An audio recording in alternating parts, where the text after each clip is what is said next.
Welcome to Politics Done Right. I am your host, Egberto Willies. This is a progressive program that will take the mystery out of politics. This is the program that will encourage you to make sure government becomes we the people. Whether you are liberal, progressive, conservative, or otherwise, you get to air your point of view. We are an independent media outlet that, unlike mainstream media beholden to corporations, we only owe allegiance to you. Remember, you can also send me a tweet at EGBERTOWILLIES. That is at Egberto Willies. Let us engage. It is Politics folks, welcome to Done one more Right. edition of Politics and Random. Egberto host, thank you so much for being part of the show. We are going to have a great show for you today. Anyway, folks, how's it going? Welcome aboard. First one in the house today, El Señor Patrick Magner says meow from Houston, Texas. Second person in the house is Yvette Avery Herod from Atlanta, Georgia. Then, of course, coming in third, listening from AFK, AVQ, El Señor Michael Rudnan, AFK. What is AFK? Am I losing my mind? Am I supposed to know what AFK is? What is AFK, my brother? All right, so let's see. We have Patrick Magner from Houston, Texas, Yvette Avery Herod from Atlanta, Georgia, AVQ from Brooklyn, New York. Anthony Lefranco is from Laguna Beach, California. We also have Lee the Beer Cat from Austin, Texas. We have Eric Hayes from Kingwood, Atascocita. Joanne from Los Angeles, California. Carl Cox from Riverdale, Georgia. AVQ is away from keyboard. No wonder you didn't come in number one, AVQ. I wonder, every time I don't see you on the top of that list, I know you have a timer on. I'm like, what's happening here? Where is my man? Anyway, we're going to have a great show for you today. Thank you guys for being here. Did I miss anybody? I think I got Lefranco from, yes, I got that. All right, let's go over to Substack. Whoa, hello, Substack. Deborah J. from Virginia. Adam from Western Pennsylvania. Adam W. from Western Pennsylvania. Cheryl Elkins, how you doing? Beautiful. Julia Rollinson, Alice Martin, Cynthia Thomas, Paulette Easel. Bob Helmick says, I'm here. Proceed.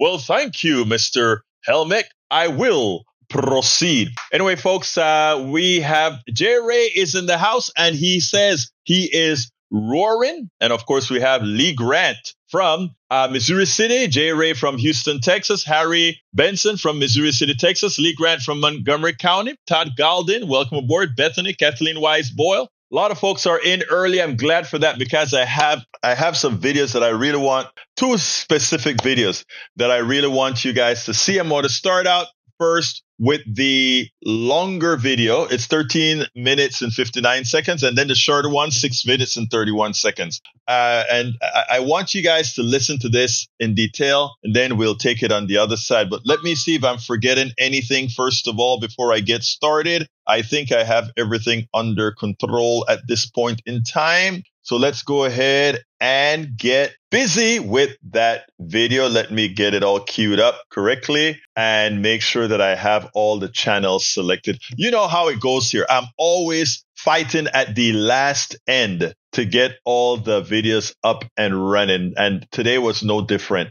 It's like, 3 o'clock is almost here. 3 o'clock is almost here. Michael Rudnan has a timer set. So I need to make sure and get it going. Okay. Here's the video. Hermanos y hermanas, aquí tenemos el video ahora. If Democrats intend to win the battle, intend to reach the working class, intend to really put the Republican bill on ice or to throw it into a grave, you cannot stay in Washington and make proclamations, etc., etc., etc. You can't. What you have to do is go out there in the field and physically show Americans exactly what's going to happen if this big, beautiful bill passes. Here's the deal.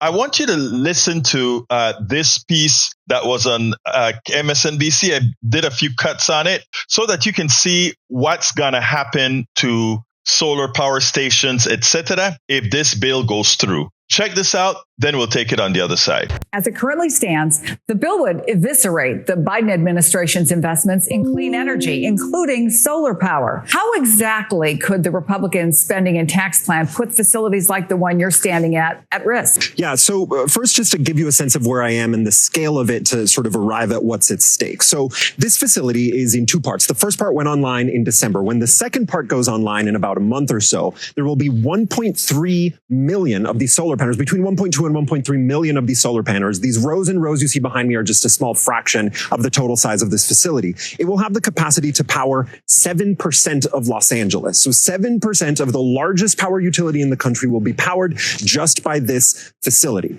The scale of this. And, oh, by the way, I also want to say most of the materials here, not the panels themselves, but the steel, the trackers that are used to turn the panels towards the sun, the batteries, which are actually Tesla batteries that store the power to then feed it to LA when the sun goes down. That's all American made. It's American steel, American companies. Now, facilities like this have become possible, much more possible in the last 2 years than they were before because of the incentive structures, the tax incentives in Biden's climate bill, the Inflation Reduction Act, which made it much more profitable and much more predictable for both developers and investors to get projects, utility scale projects of this size and of this capacity up and running. Now, that is industry wide, by the way. Solar has just exploded in the last just 2 years. By some estimates, it's supposed to triple by 2028. That is all predicated on the conditions, the incentive conditions created by the IRA. Now, what the bill does, what the spending bill does, as passed in the House, is that it basically stops those incentive structures, and it does so very quickly. It rolls them back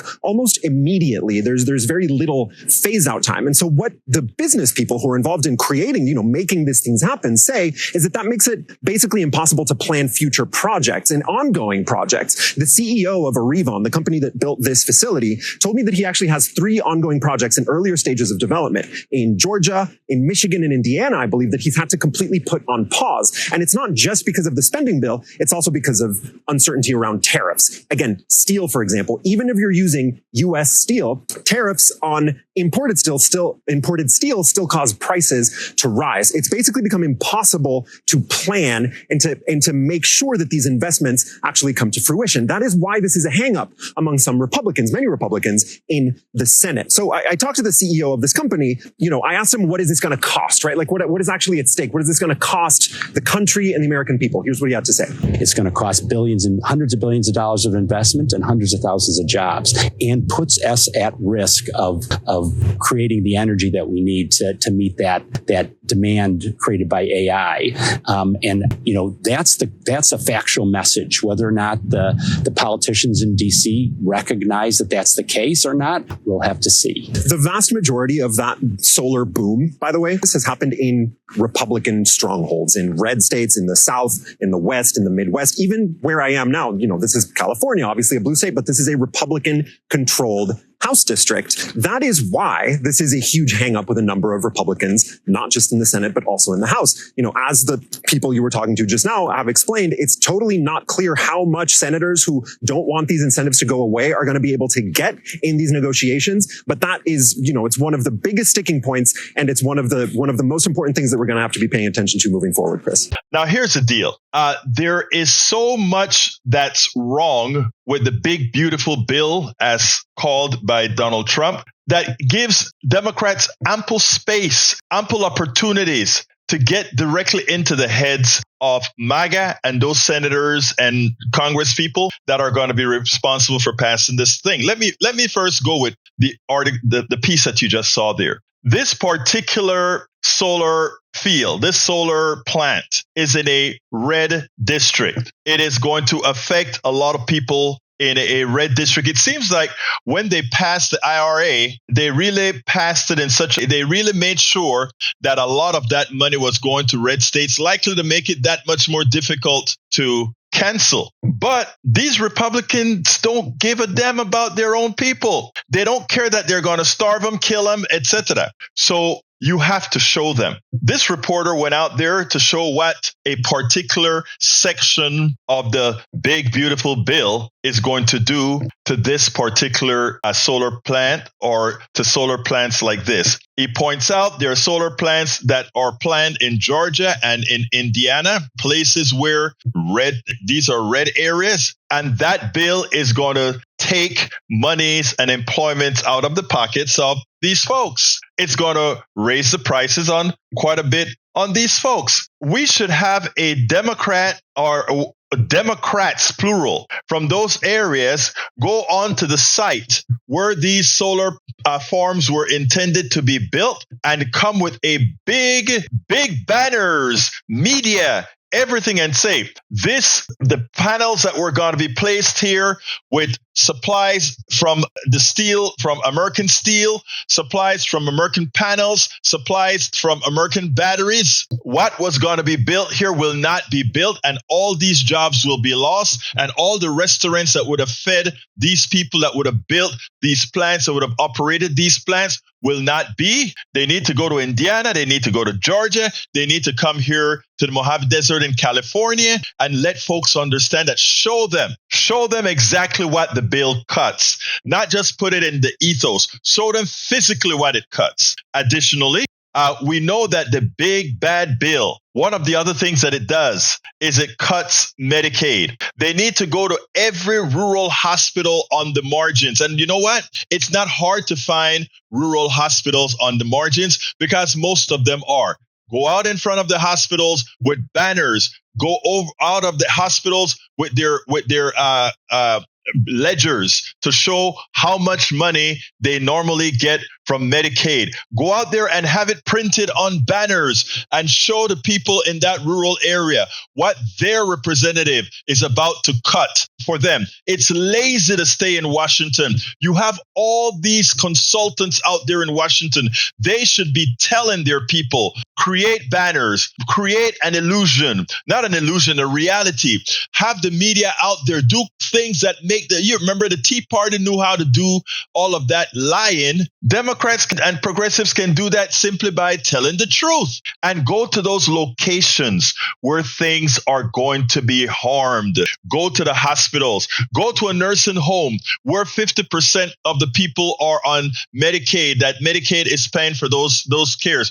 Go out there with banners. How many people are you going to lose at this nursing home that puts your mother, your grandmother, your auntie in danger? You have to be proactive and you have to have media. And after you're proactive with the media, you have to have all that information dispersed so that, hey, here on Politics Done Right, you send us the video that of what you did and what's going to happen, and we will make sure and disperse it through our blogosphere. And you give it to the several hundred bloggers throughout the country to show these things. You know who does that? Republicans. You know why? Even though they have bad bills and bad information, their people stay completely in complete oblivious to what's going on. You know why? Because they're saturated with their own media. They invest in their media to put this information out. You know, I've contacted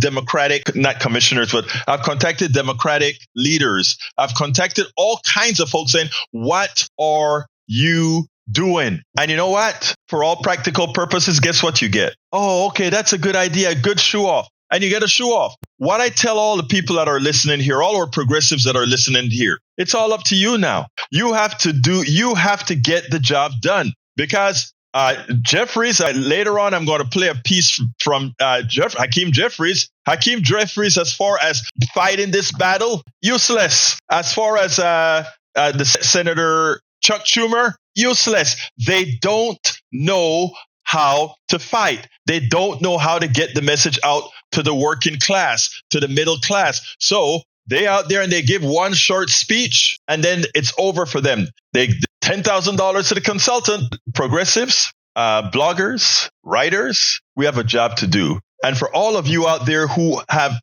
understand what's going out, please make sure to support entities like ours. Make sure and invest in what we are doing, because you know who's not doing it? Do you see the head of do you see Jeffries out there? Jeff, if I were leading the Democrats right now, I would go ahead and I would have I would divide every state into sectors, and all these sectors would have whatever is going to be marginalized by that bill in these sectors. And I'll have a particular leader in every single one of these sectors. Create narratives, create media, and they would be doing it every single day to make every American understand what that several $trillion bill is going to do. Because you know what? It is a dereliction of duty that we have indivisible doing their work. We have a lot of these organizations going out and protesting in front of offices of these different Congress people. But the one thing missing is the part that needs funded. Both the communications, like what we do here, and you know what else need funded? Getting the buses out that's going to take people into these rural areas, and with the Congress people pointing out exactly what those Republican Congress people are doing to them. We don't do it here in Texas. We don't do it around the country. And it is imperative that if we are to win, we point this out. Solar panels, deprived.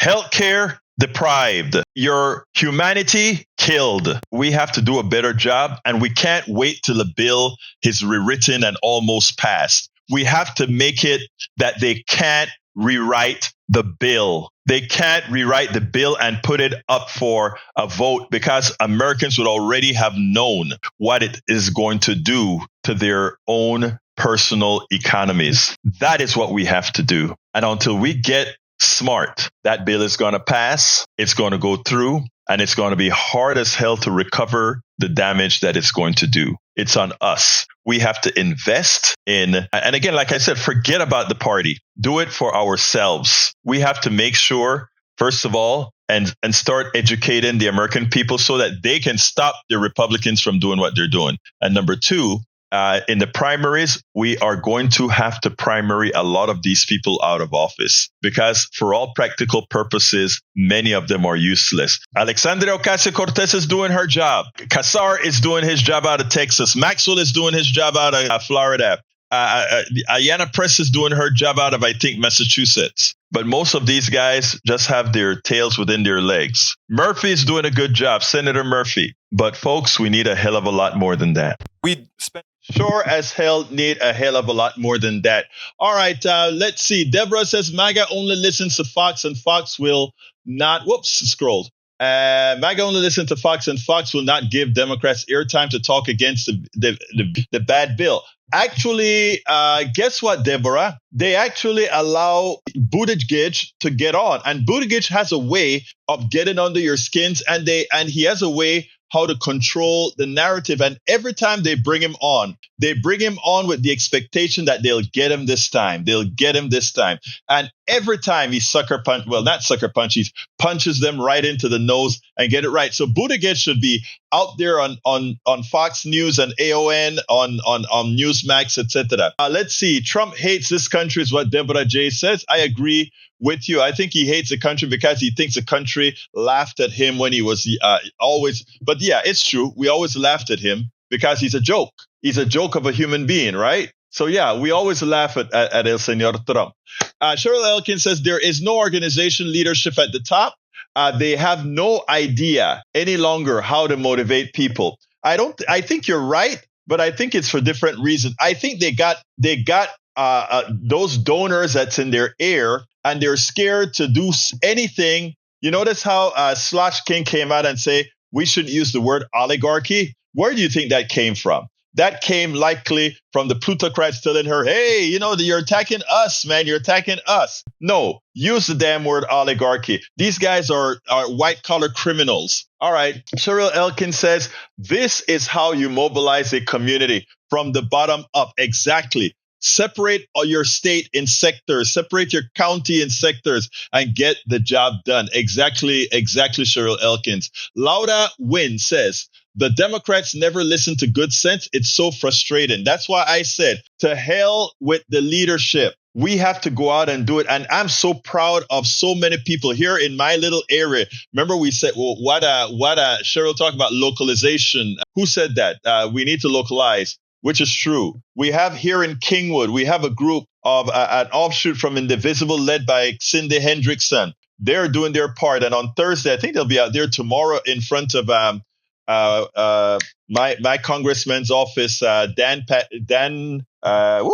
forgot. What's wrong with me? Anyway, his first name is Dan, in front of his office. And they're doing this all over the country. But what we need to do is go where we're not, the rural areas. Go in front of those hospitals that are closing. And it's not hard to figure it out. We can go look at the books of these hospitals and know which ones are on the edge. And they'll love to tell you because they don't want to go under. We can find the ones that are on the edge. Crenshaw. Thank you, Bruce. Dan Crenshaw. We know who's on the edge and they're already screaming. I gave you guys a video a couple of weeks ago with a CEO of one of these hospitals saying, if this bill passes, my hospital closes. It's not conjecture. It is true. Ayana is in Massachusetts. Exactly. Ayana Presley. Thank you, Cheryl. Where did I say she was? I thought I said Massachusetts, but I could be wrong. And Deborah J says Pete is special. I mean, he knows how to communicate very, very well. Let's see. Egberto, Ashley Morgan, Egberto, Harry Denson Jr., here, Senate Minority Leader Chuck Schumer and House Minority Leader Hakeem Jeffrey both better figure out and clarify their message of truth to the working. Well, I have a video. I was trying to cut it, but I couldn't get it cut in time from Sunday. I'll try to cut it for tomorrow. He completely pissed me off. In fact, Dana Bash said, what does that, after he gave her an answer, you know, the way he talks, da-da, da-da, da-da, da-da. And then she says, what does that even mean? And then he repeats the same thing almost. I sat down there and shook my head. Oh my God, what's wrong with Hakeem Jeffries? There was a time Hakeem Jeffries could really lay it out. Now it's almost like he's a robot. Welcome aboard, Margaret Ryan. Good afternoon, she says. Welcome aboard, Jacqueline Campisi from Katy, Texas. Welcome. Jacqueline, I think you're a teacher, right? I think that's why you're here this afternoon, because guess what? I think schools are closed, aren't they? Jacqueline Campisi, you know, I think teachers are the most important. Teachers, nurses, most important professions bar none. But teachers, my God, you guys are the ones moving knowledge forward. I got all this for you. Let's see what else we got. Carl Cox says solar power, yes. Trump, no. Melanie Keelan from Barcelona, Spain is in the house. Melanie, love to have you here. Beautiful. Carl Cox says clean green energy, yes. Trump, no. All right. Michael Radden, infrastructure investment is usually government tax money best spent. Exactly. For many reasons, it expands the economy because those workers also buy sandwiches, buy stuff. It is amazing how powerful it is. They have to buy the cement, the asphalt, all of that. Republicans are trying to drag our country into a mythical past. So, of course, they have no vision of the future. Climate deniers are still commonplace among Republicans, and that's a sad state. Paul Fleming from Powder Springs, Georgia says, Bannon, there are no Doge cuts. Where's the fraud in Medicaid? They haven't found any. Has anyone been turned over to the DOJ for fraud? They sure haven't, Steve. Exactly. And you know, if they had found any fraud whatsoever, no matter how small, they would have blown it up and made it a big national story. And then Fox News would have started with that story. And after Fox News bring it up, Newsmax and AON would put it flashing all over. Doge finds fraud. You didn't have any of that because we always knew they had watchdogs there. You want to see the fraud? Go to the Defense Department. But guess what? Oh my God, that's off limits. See the fraud at the Defense Department. If you really want to see fraud, go to the Defense Department. Adam says, reminds me of Gene Hackman.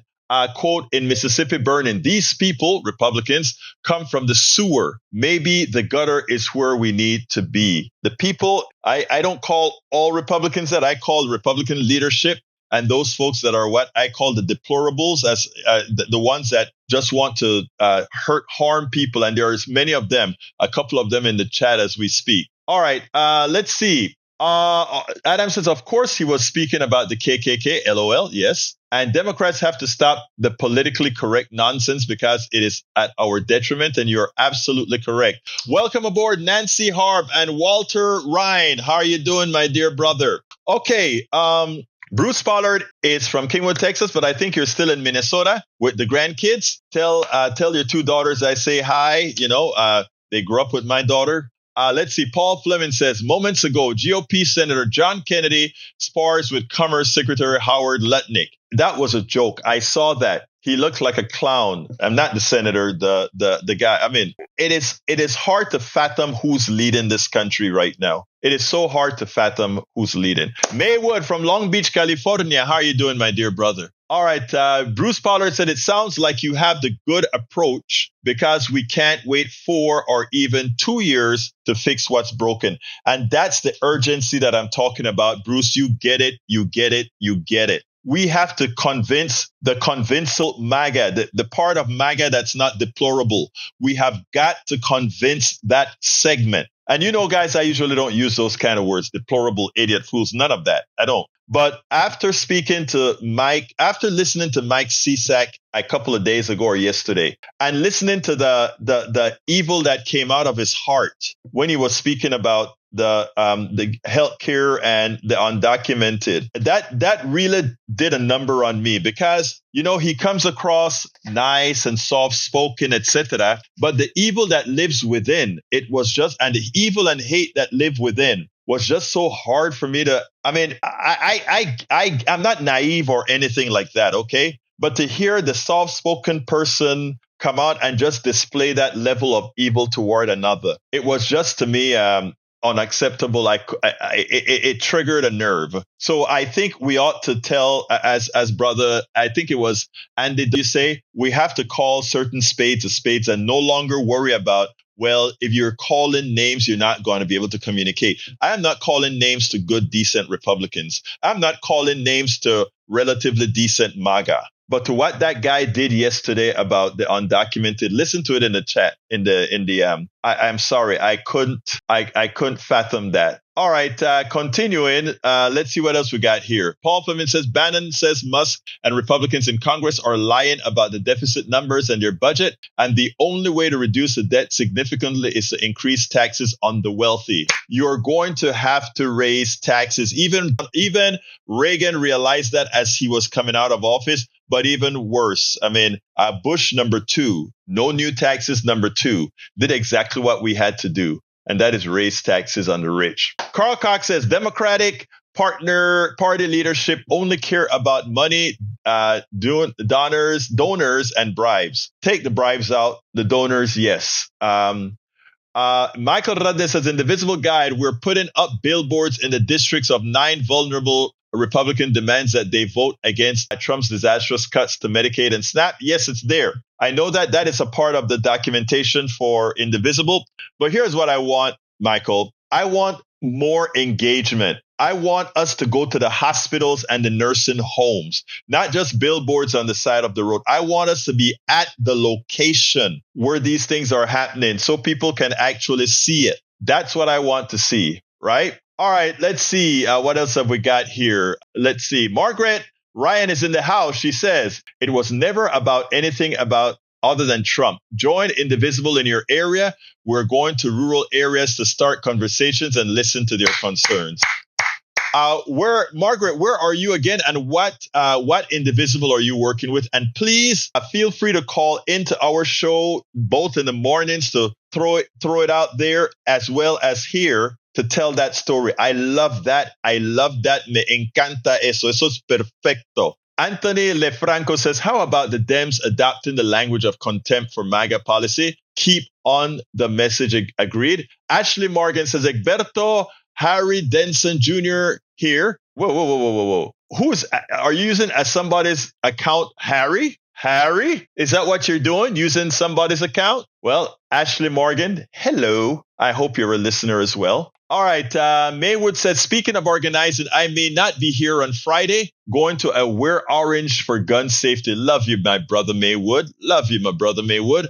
We'll try to get here at the library when it's all over, but not sure I'll be. But what you can do is you can give some videos. In fact, I could have given you a link to pipe in your stuff live, but we'll probably work on that on another time. All right, Ford and General Motors are racing to develop a new type of electric vehicle battery. One engineer labeled it an LFP of the West. If they deliver on their promises, it could unlock the next phase of growth for the American EV industry. Thank you for that. I didn't see that news. I want to go ahead and take a look at that. That intrigues me. I just went ahead and I'm going to bookmark that. Thank you for that, buddy. Let's see. I got to bookmark that because that is something I definitely want to read. Para ver, diablo lo voy a poner. Let me put it in other bookmarks. Okay, done. All right, thank you for that, brother. Let's see what else we got here. Anthony Lefranco says, a big, beautiful bill, tremendous at solving imaginary problems, even better at ignoring real ones. All the lower costs. I love that. That is corny and good. Okay, Margaret says, fraud in Medicaid is being done by corporate owners who will incorrectly and not individuals. Exactly. And I think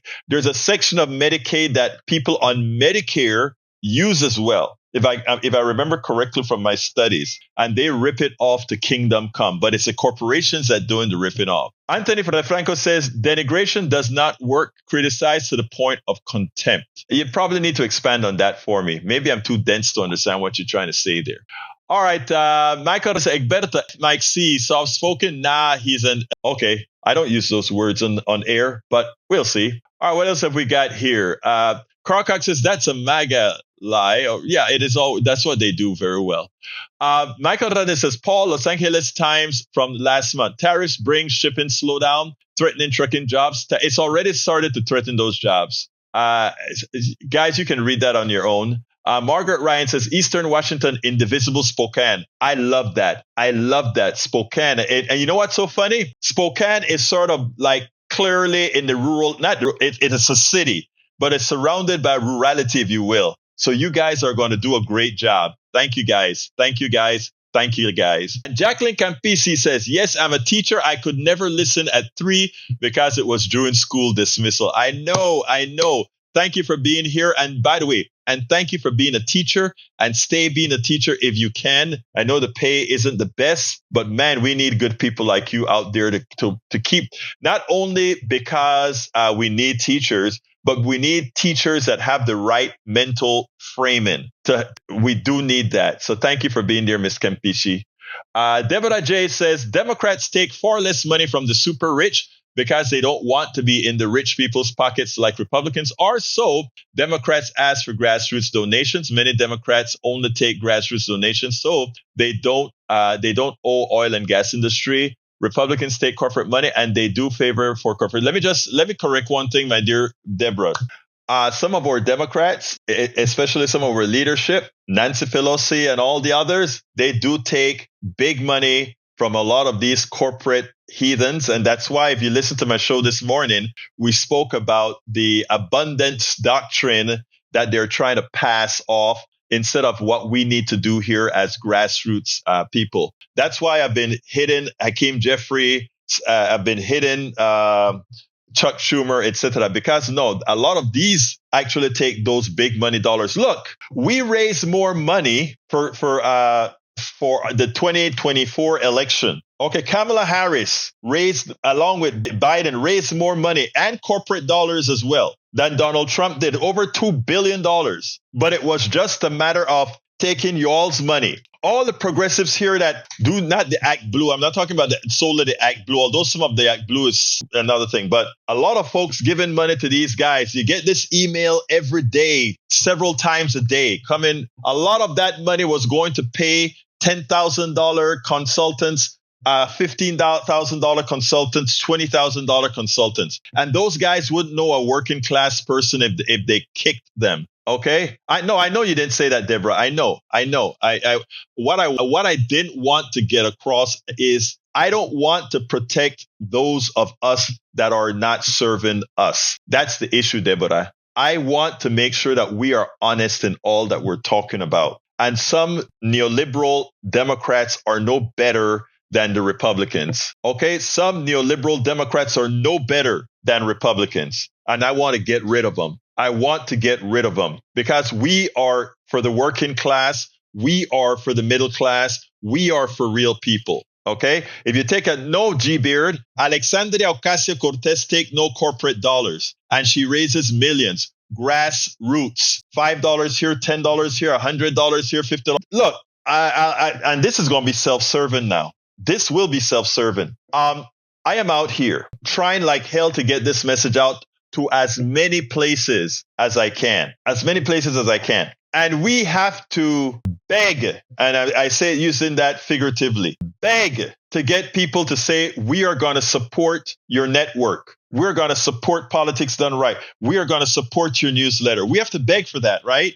We have the regular guys that got golden parachutes that just came on to Substack. A lot of them just came on to Substack. They don't go out there in the field with Indivisible like we do. They don't go out there and be a part of the movement to really try to get back our democracy. They don't do that. But we have to fight and beg. Please remember, subscribe to Politics Done Right. We're out there working. We're doing the work. We're really, really doing the work. I love Joyanne Reid. I love Acosta. I love all of these guys. But these guys are mostly talking. I am talking, but I'm out there in the field, actually with the folks, with the people, getting their touch, hugging them, actually seeing what's on their minds, what's really wrong, how do they work. So when that consultant who easily gets $10,000, $15,000, $20,000 in Washington, D.C. to tell them, well, we did a poll, and this poll says that 80%. Well, you know what? Who don't answer polls? That person in Appalachia that doesn't vote. That person in the middle of the ghetto that's trying to get somebody to take care of their kids, right? So when we go to the food bank, we meet another subset of people that nobody talks to. You know who was talking? You know, my wife is originally from a neighborhood called South Park. And that neighborhood it used to be a completely white neighborhood. It turned into an entirely black neighborhood. And then now it is a mixed neighborhood, black and Latino. And before her mother died, she had gone out there to look for her mother. And she said, she came back, Egberto, I see all these guys out there with red shirts and white letters with D something on it. And I'm like, that's my brothers and sisters out there. She said, these were all white kids, right? And I'm saying, those are my brothers and sisters. It was DSA, Democratic Socialist Association. And DSA was out there in the hood talking to people, encouraging them to vote. And that election, we won in a landslide here in Harris County. DSA and all these people touched the people, hugged the people. They were around the people. You know, they were doing their jobs. And that's all we're asking Democrats to do, right? We're saying invest in those who are doing the work. I'm a member of DSA. I give my dues every month, right? I put my money where my mouth is. I do my dues at KPFT by giving a program and paying. I only give them $10 a month because I'm also doing a program. I think I give the Democratic Party, I don't know what, $10 a month. I give another 501c3, $10 a month. I give a whole lot of $10 a month around to support these different things that are doing the work. But we have a hard time. Those of us doing this kind of media have a hard time. And all these charlatanes that everybody defends just happen. Adam says not to actually call some of them out, and I'm guilty of supporting a few. Some of them just flipped party affiliation and found Substack a cash cow. They may be promoting a good message, but a few of them particularly are simply on here grifting to the max. If Republicans would take them back, they'd switch affiliation in a New York minute. Exactly.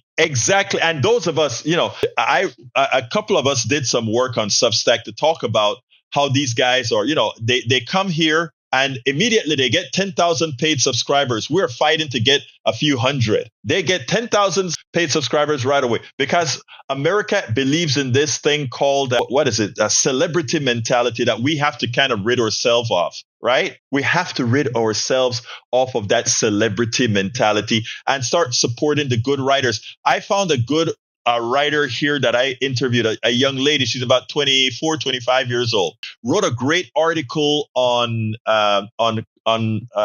philanthropy and how people are, funding philanthropy and getting tired of philanthropy and what are they doing, etc. She wrote a great article. I interviewed her. I said, wow, great article. Can't remember her name right now. We interviewed her on a Substack Live, and others are starting to recognize the great work that she's doing. But a lot of these other folks that come here, we have to give everybody that opportunity to come on here if they have something positive to do. I am ATLDSA. You go, ATLDSA. There's my girl.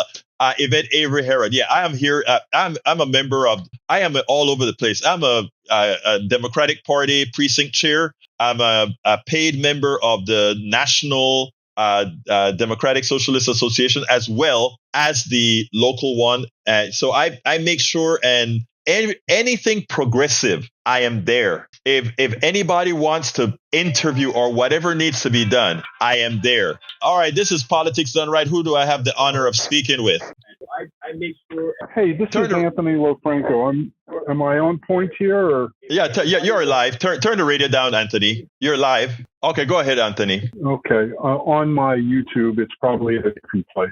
Yeah. Thank you for bringing me onto the show. You've mentioned a couple of my posts, and you had said to explain, so that's why I'm calling in. Sure, go ahead, sir. Okay, so Newt Gingrich created the language of control that the Republican Party, now MAGA, uses to create contempt for any democratic value. You're correct. If you think about anything you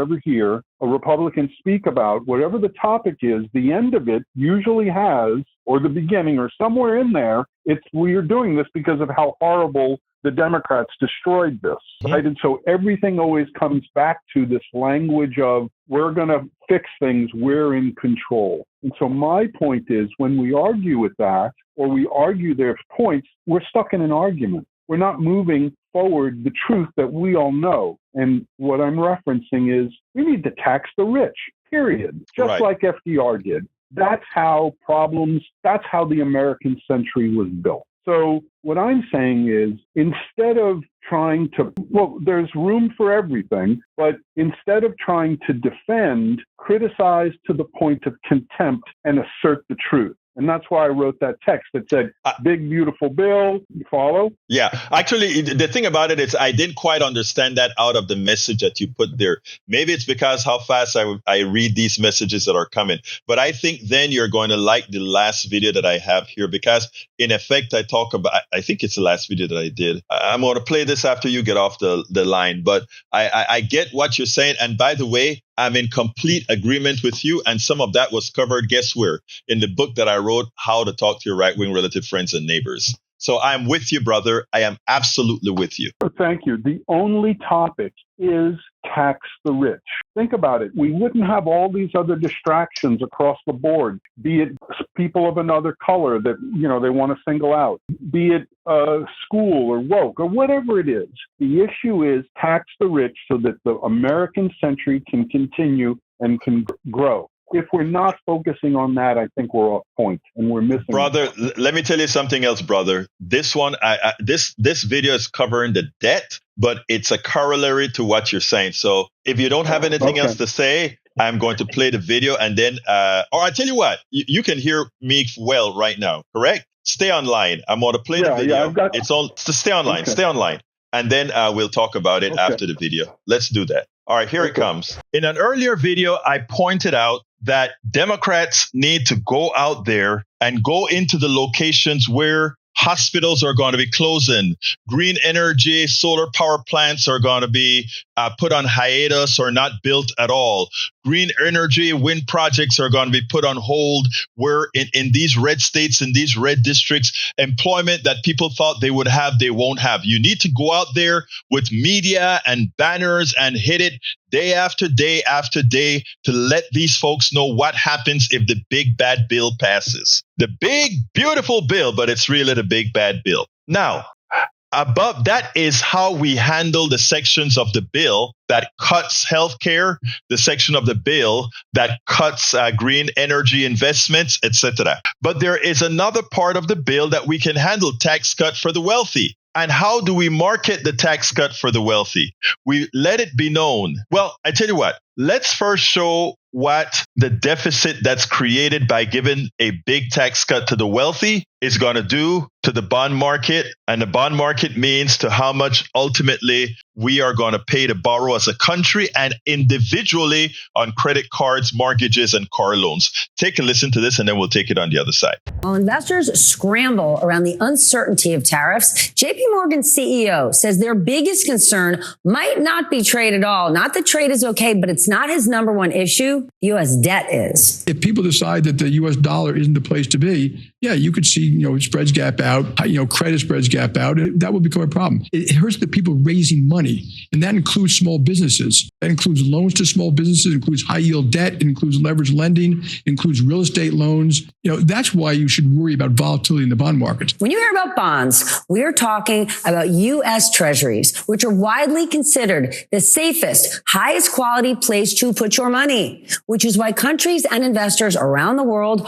are so heavily invested in them. And how do they work? Okay, so a bond, it's like a loan where the borrower pays back with interest. That is the yield. And if the lender thinks the borrower is high risk, well, then they demand a higher interest rate. But the U.S. is seen as so safe that the interest rates, those yields, are normally very low. Well, last month, when the House passed a budget bill that could add $3.8 trillion to our debt, guess what bond yields did? They went up. That is the market telling us it is worried that the U.S. is borrowing so much, in large part to pay for tax cuts. And Trump knows how important the bond market is. He acknowledged it back in April when he paused the tariffs. Rising bond yields were one of the main reasons he pressed that 90-day pause. And now investors around the world might not be feeling like the safest asset in the world, bonds, are so safe anymore. And if right now you are saying, why in the world do I care? Treasury bonds mean nothing to me. Well, higher interest rates for treasuries, especially the 10-year, well, that means you're going to pay more for a mortgage, a car loan, or a business loan.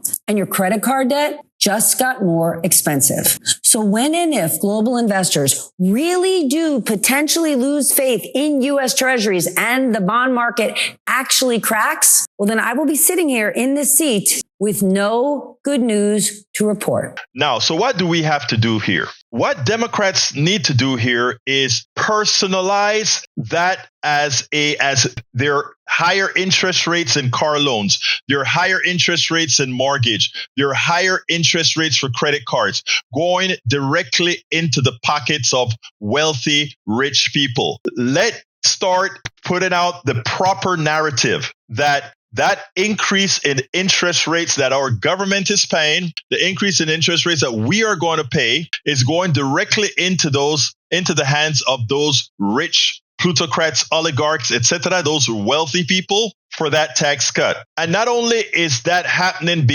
not only is our bills getting higher, credit card, etc., getting higher because we're giving them the money, but they're even ripping us off even further. Because for every dollar that we give the government, they are getting over 20 cents or so of that dollar. I want us to start personalizing the debt, not just that we have a big deficit. Point out that we are paying the interest on that deficit directly into the pockets of rich people. They are taking our money. They are stealing from us. Those higher interest rates in credit cards is a direct responsibility of the tax cut given to these folks by these corrupt politicians. And as such, they need to be removed. Folks, there is so much if we decided to get active, progressives and Democrats alike, to present the proper narrative, to personalize this for that person in Appalachia, personalize that for that person in Pittsburgh, personalize it for that person in Timbuktu, Georgia, Timbuktu, South Dakota. We need to get with the program. There you go, Lefranco. Now, why I said it was a corollary of what you're saying is because, again, yes, tax the rich. Why do we tax the rich? Because right now we're not taxing them and they're stealing from us. In fact, they're taxing us. If you take it, so I mean, I agree with you, and I want that mess to be cleaned up. Your thoughts before we close out? You're right. Well, you're right. And, it's almost overwhelming. There's so many aspects of this. But what I think I've seen is he's trying to lower the value of the dollar. Yes. Globally. And yes. And what would you pay if you were the head of a country that was on the take, was on the inside? What would you pay him in order to have the value of the dollar lower? You see what I mean? Oh, yes. It's deconstructing of America. I'm going to let you go. I wanted to say two things real quick. One, God bless you. My mom was born in the Panama Canal Zone also. Oh, wow. Great. And yeah. She came here as a woman and made a way for our family, which is unparalleled. The other thing is I'm always going to speak about messaging. I'm an advertising producer. I can give you a whole bunch of stories about how the tariffs are impacting our industry to a dramatic way. But we have to keep up this work. We have. Well, let me tell you. Here's what I would like to do with you, and I want to do this with our members, right?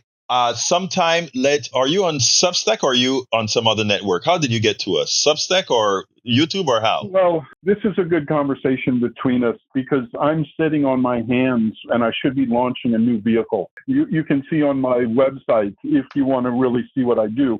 But I've got to be active. I involve myself in Women for the Vote. I involve myself in Harris for Creatives for Harris. And I do right now, there's a number of things that I'm looking at as far as how can I help get the message out? And I think your podcast might be a place where I can contribute. And that's why I'm here. Absolutely. So, and that's what I was about to say. I want to invite you for us to do a Substack Live very soon so that we can discuss this, because I think greater than just our current 3:00 time, it would be good for us to do a Substack Live at some other time. So drop me a line, info@politicsdoneright.com. Let's get connected. All right, brother? Yes, I will.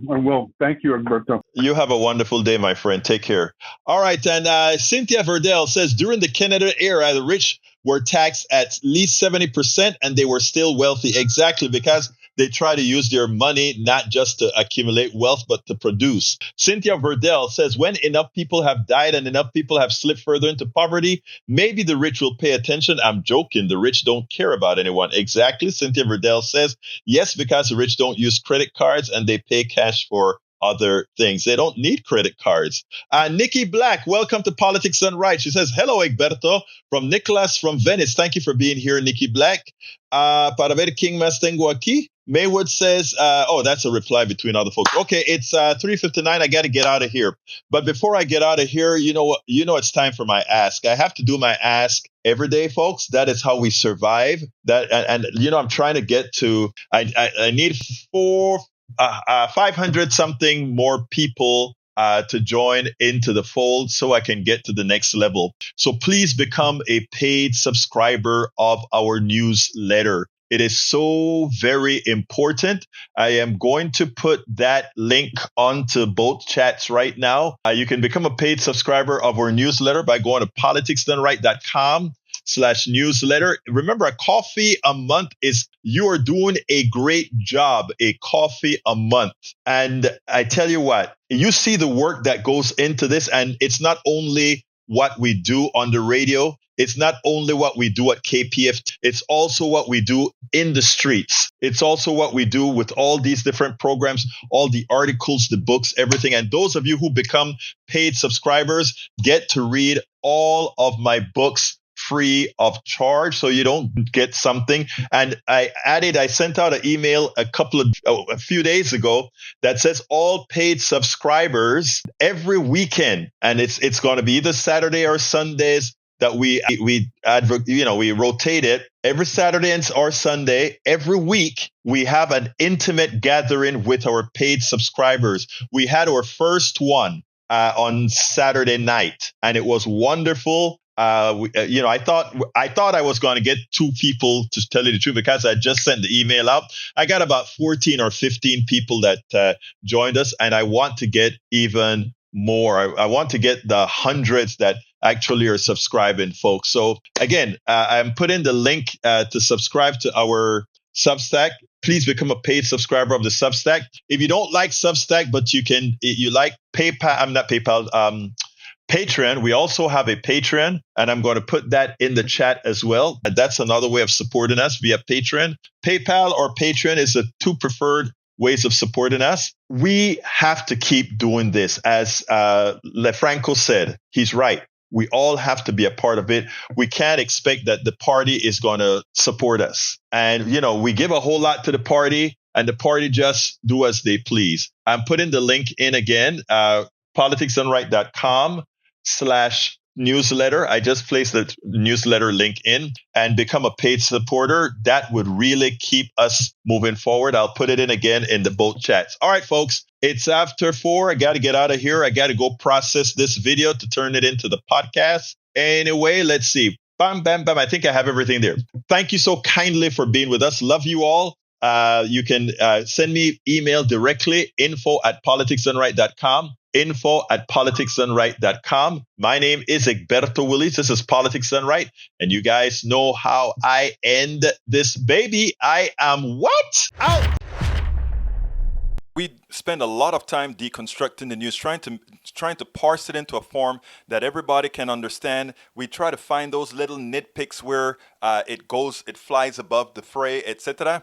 If you really like these videos that we do, I want to ask a big favor. Please go ahead. Number 1, subscribe to our channel. And number 2, please join if you can. Thank you so kindly for watching. Keep watching. Please remember to share. We must populate the entire internet with our progressive message, a message that we know is what most Americans say that they want. So help us, please join.